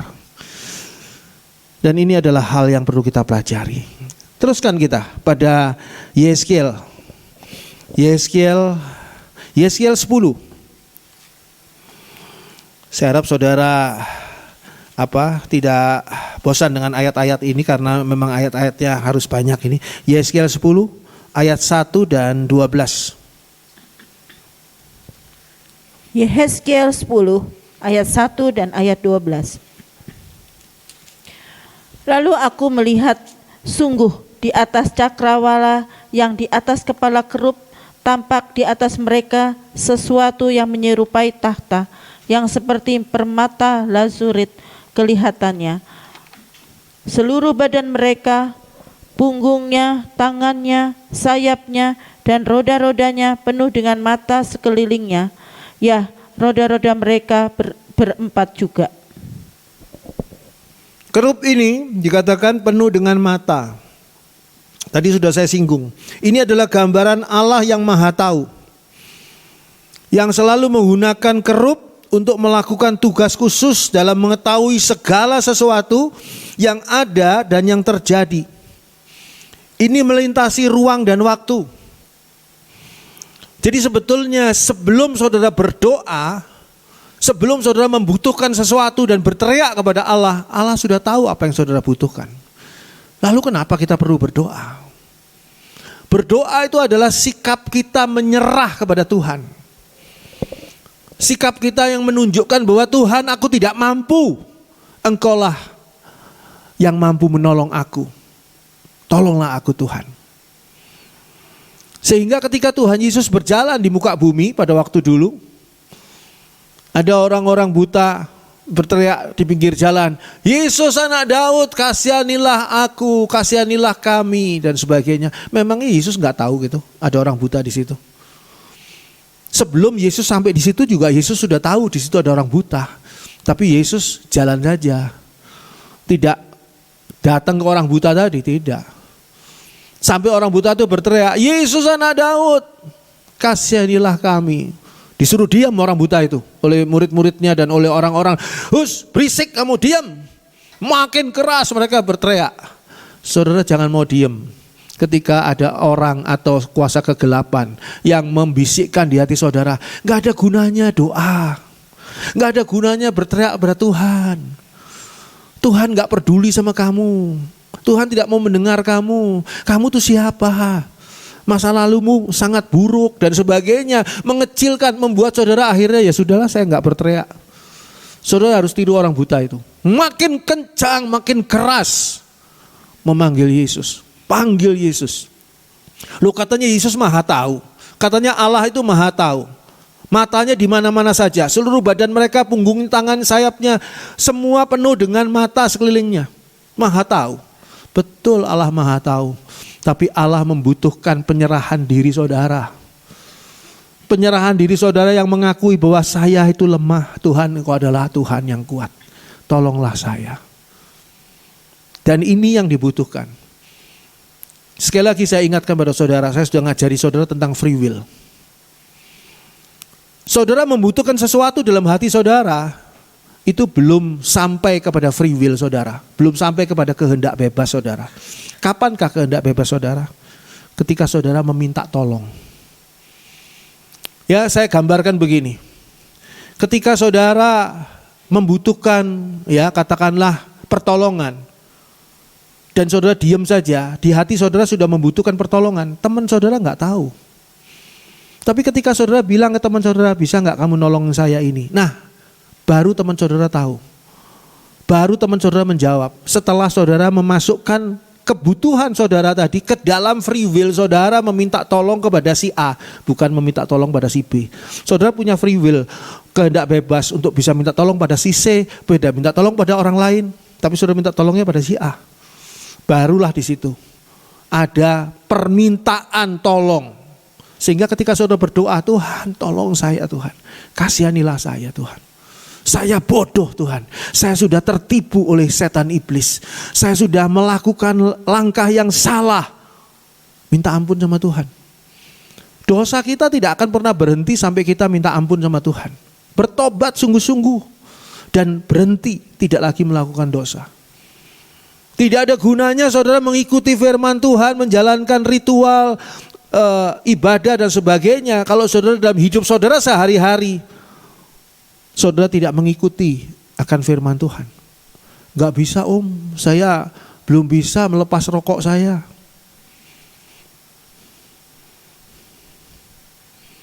nanti di dalam peti mati kamu merokok terus sebebas-bebasnya. Lalu mulai berdebat, kan kata teman-teman juga nggak ada ayatnya Om di Alkitab. Mana ada ayat melarang rokok di Alkitab? Ya di zamannya Alkitab belum zamannya rokok soalnya. Jadi jangan mau diajak debat soal gitu. Prinsipnya kamu mau berhenti nggak gitu. Kalau kamu nggak mau berhenti nggak apa-apa. Sebagai seorang hamba Tuhan saya nggak rugi apa-apa. Saya juga bukan yang membiayai saudara beli rokok. Tapi kalau saudara mau berhenti, maka saudara bisa mengendalikan diri, bisa menguasai diri. Tapi saya Om, kalau mau ngerokok itu selalu sebelum saya nyalakan pakai api, saya sudah doa dulu. Saya serahkan rokok ini ke dalam tangan Tuhan. Waduh hebat. Jadi Tuhan serba salah nih, mau ngelarang nggak bisa karena sudah diserahkan. Jadi serba salah gitu. Biasanya orang seperti itu nanti akan nggak cuma dijewer, tapi akan dihajar. Dihajar pakai paru-paru tinggal separuh. Nah baru. Ya kemarinnya saya sempat periksa ini ya, ronsen ya, foto ronsen paru-paru dan sebagainya. Ada sedikit sedikit masalah di sana. Nah setelah sembuh saya tanya pada dokternya. Apa larangannya untuk paru-paru? Ini supaya maksudnya untuk penyakit saya tadi itu paru-paru tadi gimana? Larangannya apa? Nggak boleh makan apa? Atau nggak boleh minum apa? Apa jawabannya? Untuk paru-paru apa saja boleh. Makan minum apa saja boleh. Cuma satu syaratnya. Jangan merokok. Nah berarti apa? Satu-satu. Ya saya dalam hati saya puji Tuhan. Saya bukan orang yang perokok. Jadi ya tidak merokok gitu. Puji Tuhan. Luar biasa Tuhan. Ya, jadi kok sampai di mana tadi ayatnya ada yang rokok enggak tadi itu? Enggak ada ya. Itu ada yang ya saya ngelihat dari mata rohani saya ada yang nyubitin sebelahnya itu, cubit sebelahnya. Percuma dicubitin kalau dia sendiri free will-nya saya tetap mau ngerokok, keras kepala, ya terserah lah. Ya, kita masuk ke Wahyu pasal 4. Boleh kita baca ayat 8 dulu karena sebetulnya ini agak panjang tapi nanti takut nggak selesai. Wahyu pasal 4 ayat 8 saja. Wahyu 4 ayat 8. Dan keempat makhluk itu masing-masing bersayap 6, sekelilingnya dan di sebelah dalamnya penuh dengan mata.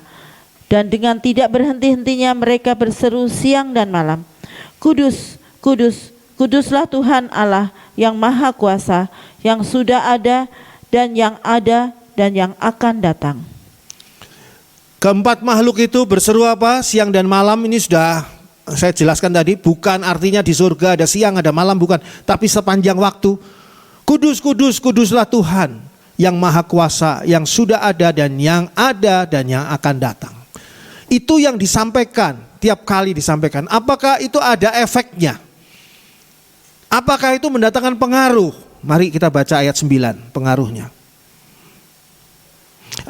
Ayat 9 sampai dengan ayat 11 saja.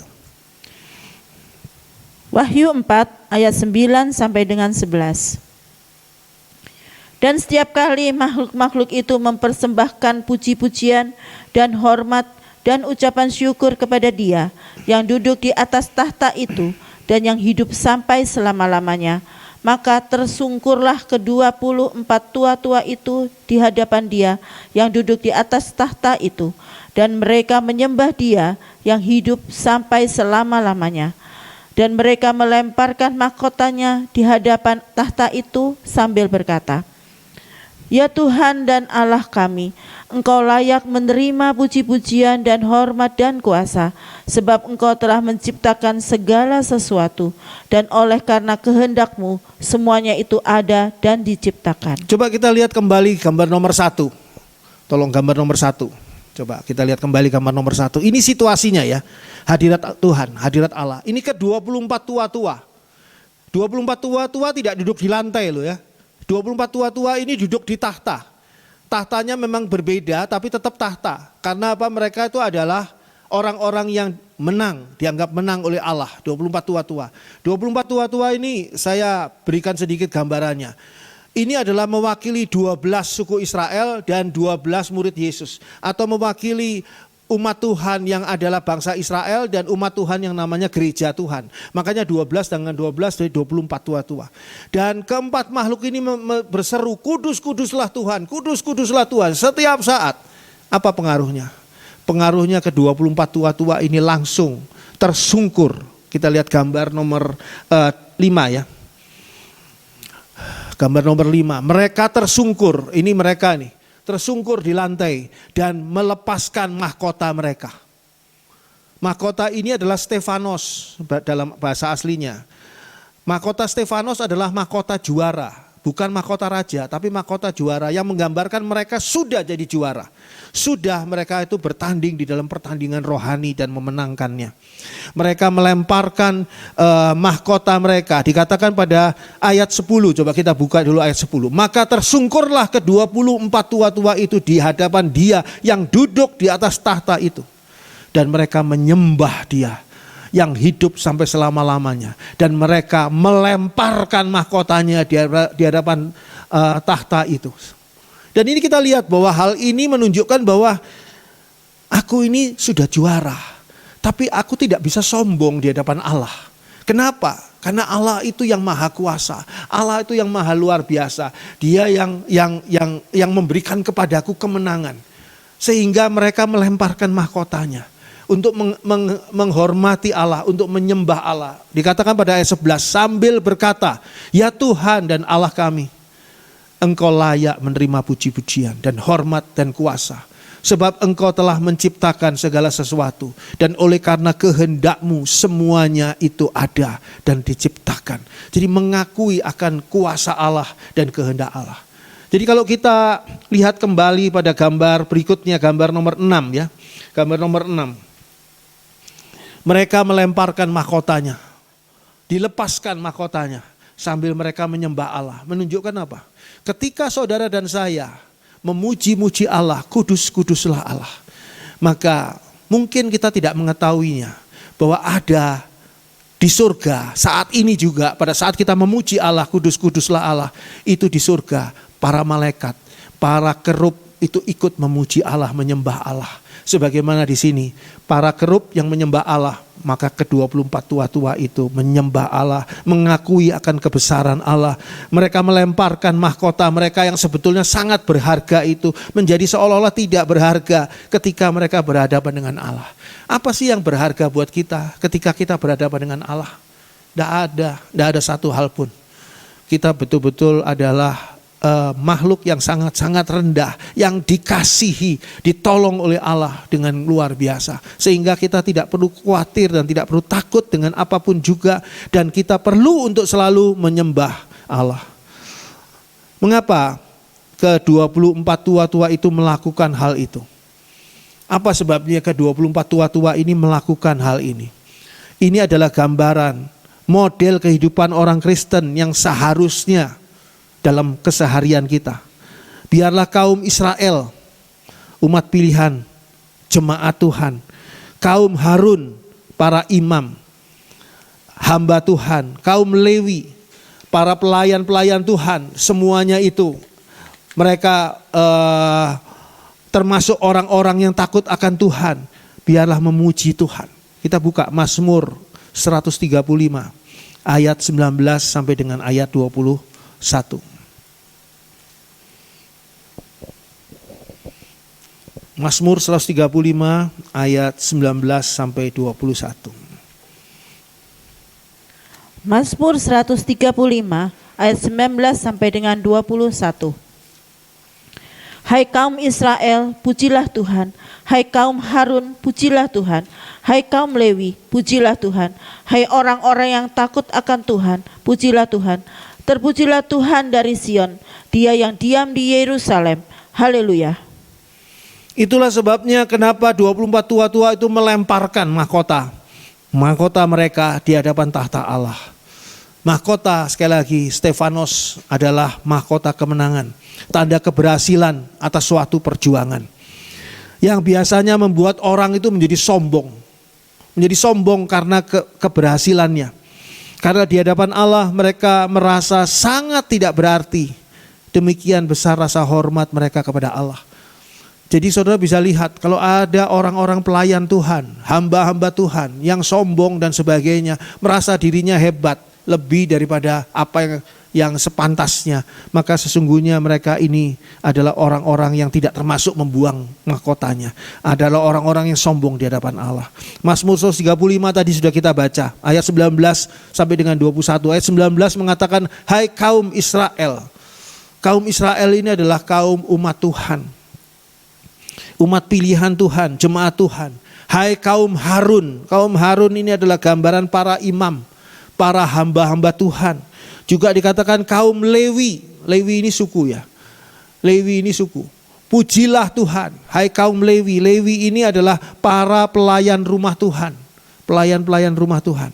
Semua yang termasuk orang-orang yang takut akan Tuhan. Pujilah Tuhan. Orang-orang yang takut akan Tuhan. Pujilah Tuhan. Hidup kita harus penuh dengan pujian kepada Tuhan. Bukan penuh dengan keluhan atau kemarahan kepada Tuhan apalagi ya. Tapi penuh dengan pujian kepada Tuhan. Dan dengan cara seperti itu, kita hidup berkenan di hadapan Tuhan. Tuhan mengajari kita melalui apa yang dilihat oleh Rasul Yohanes. Ketika Rasul Yohanes diajak untuk naik ke surga. Ini gambarannya. Ini bukan karangan. Ini bukan khayalan. Ini adalah yang nyata. Saudara bisa mengikutinya karena ini merupakan pola bagaimana kita harusnya hidup memuji Tuhan. Kudus, kuduslah Tuhan. Puji Tuhan. Amin. Mari kita nyanyikan kudus, kuduslah Tuhan.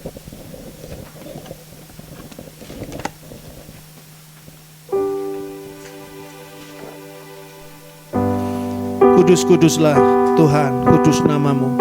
Ku beri syukur dalam simfoni indah.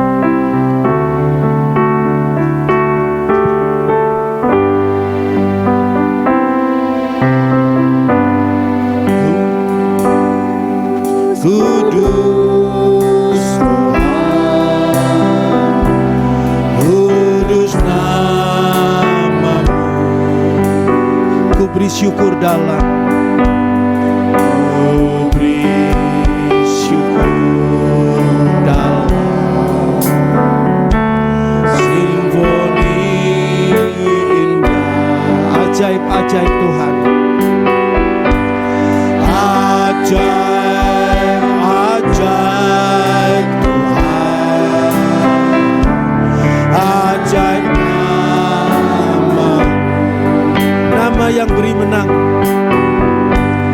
nama yang beri menang, Yesus namanya. Kudus, kudus Tuhan. Mari kita bangkit berdiri. Kudus Tuhan, oh kudus namamu, kudus namamu.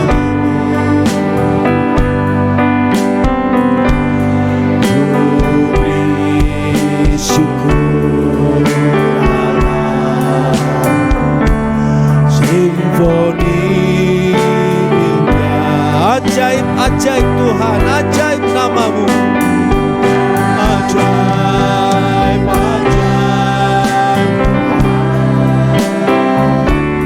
ajaib namamu.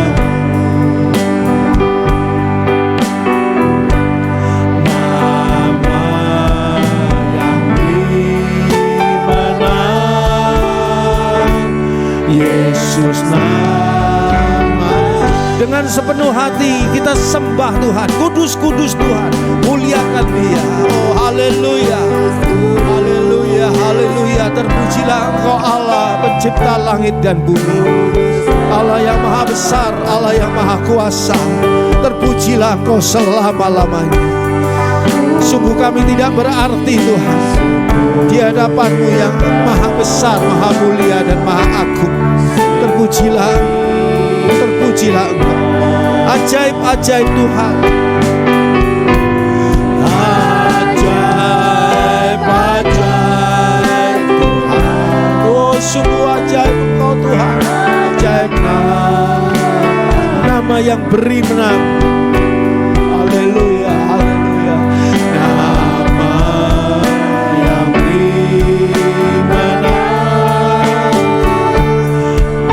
Yesus nama ajaib-ajaib Tuhan, ajaib namamu, ajaib-ajaib Tuhan, ajaib namamu. Haleluya, haleluya. Nama yang dimenang, Yesus nama yang beri menang, Yesus namanya.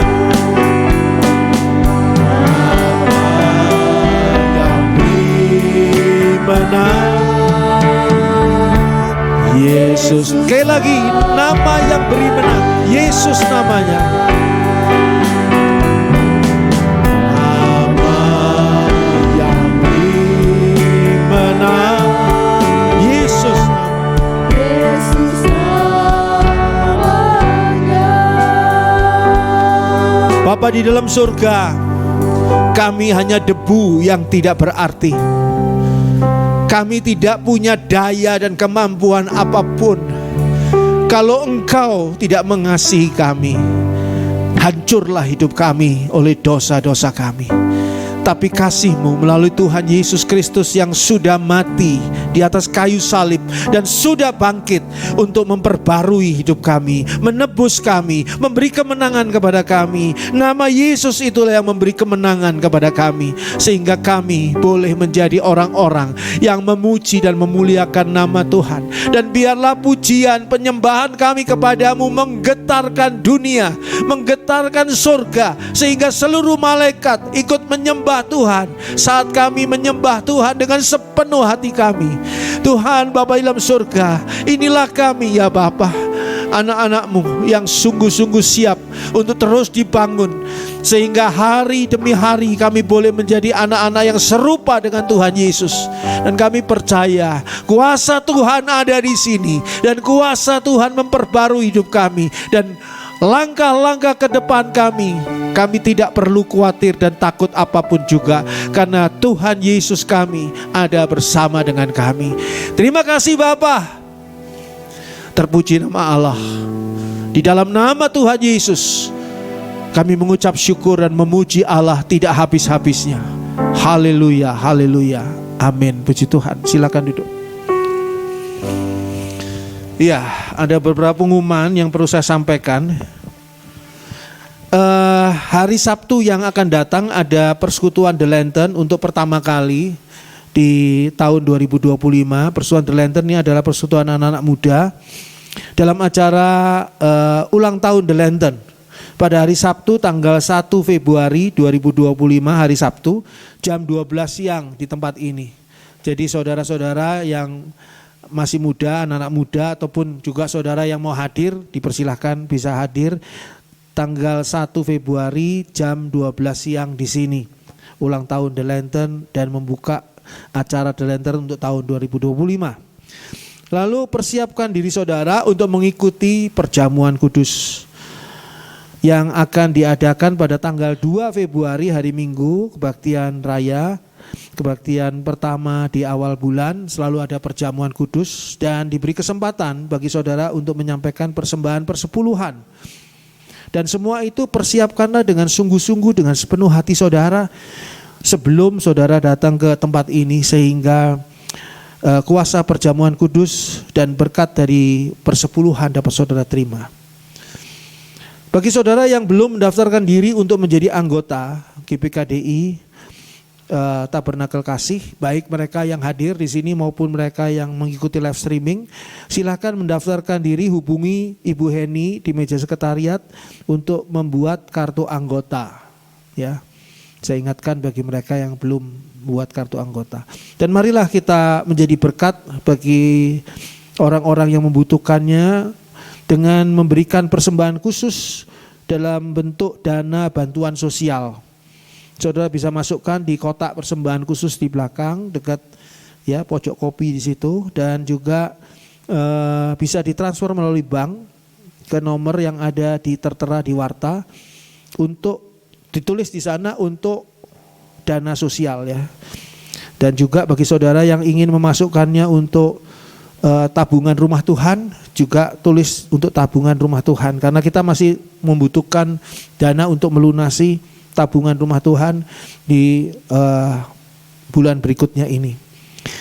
Lalu saya sekali lagi mengundang, marilah ikut untuk Zoom hari Jumat memahami ayat-ayat Alkitab, supaya kita boleh menambah wawasan kita ngobrol santai tentang firman Tuhan, lebih memahami firman Tuhan, lebih mencintai Tuhan, lebih menyukai firman Tuhan, tiap Jumat jam 7 malam sampai dengan jam 9 malam.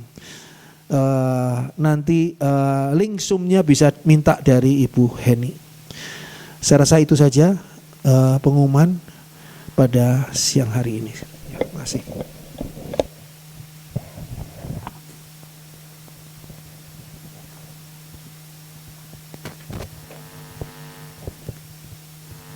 Baik, terima kasih Bapak Gembala. Tiba saatnya kita akan memberikan persembahan. Siapkan dengan memberikan dengan sukarela dan sukacita. Amin. Juga untuk yang beribadah lewat live streaming bisa memberikannya kepada di nomor rekening yang sudah ada di layar. Yesus setia.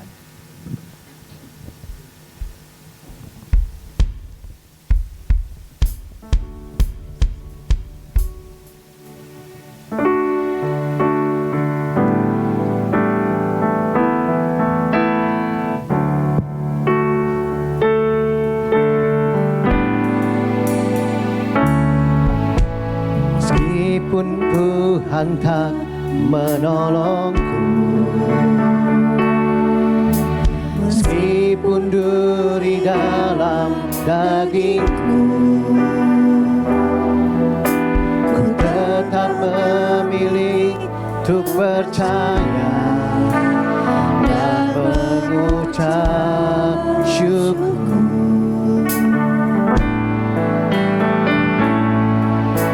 Meskipun doaku tak terjawab, meskipun hatiku habis lenyap,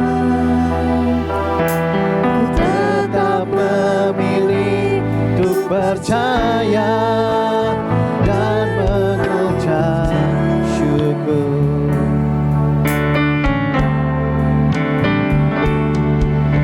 Berkali-kali Kau menolong, berkali-kali Kau kuatkan, dalam rasa sakit Engkau ada, Yesus setia.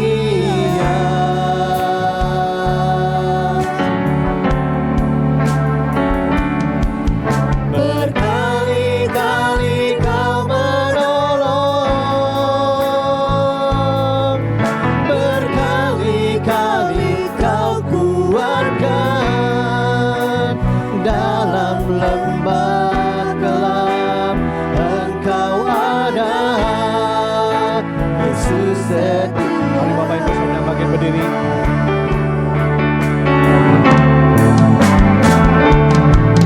Berkali-kali Kau menolong,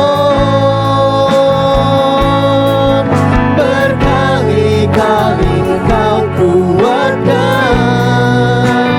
dalam rasa sakit Engkau ada, Yesus setia.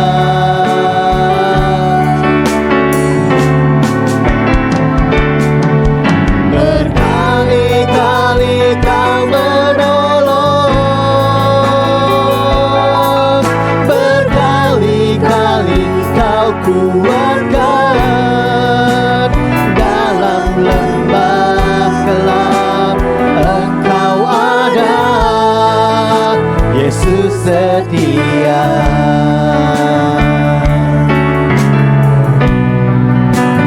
Dalam lembah gelap Engkau ada, Yesus setia.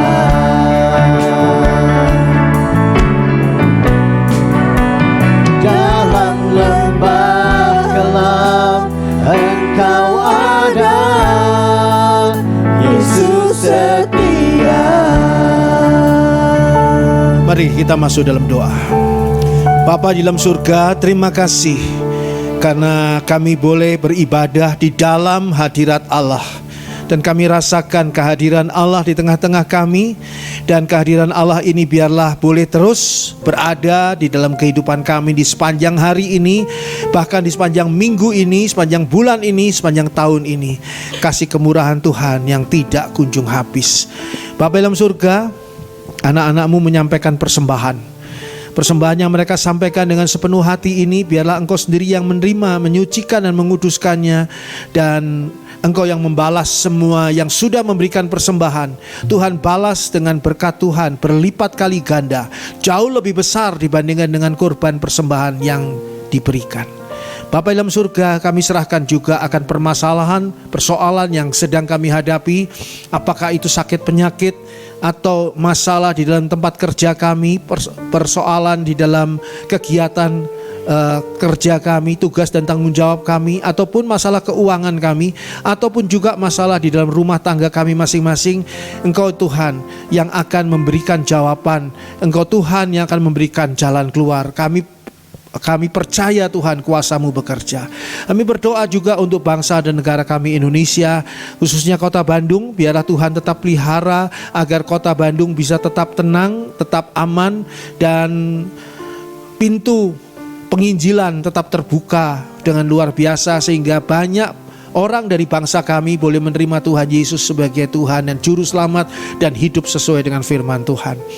Terima kasih Bapa dalam surga. Sekarang kami mau buka hati kami masing-masing untuk berkat Tuhan. Dicurahkan berkat yang datangnya dari Allah, di dalam kasih dan kemurahan Tuhan Yesus Kristus, dan di dalam persekutuan Allah Roh Kudus yang senantiasa menyertai kita dari saat ini sampai ketika Tuhan Yesus datang kembali menjemput kita masing-masing dan membawa kita masuk ke dalam surganya yang mulia. Di dalam nama Tuhan Yesus Kristus terjadilah semua ini. Puji Tuhan. Haleluya. Amin. Bapa,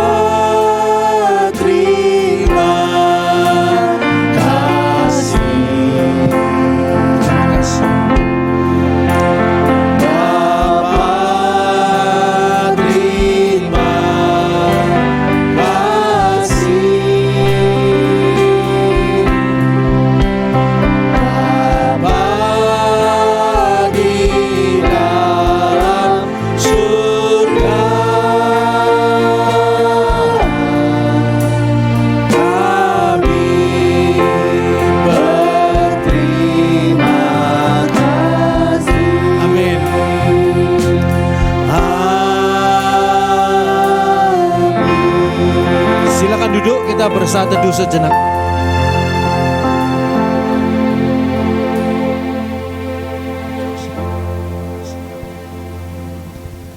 Selamat pagi, Tuhan memberkati kita semua. Puji Tuhan.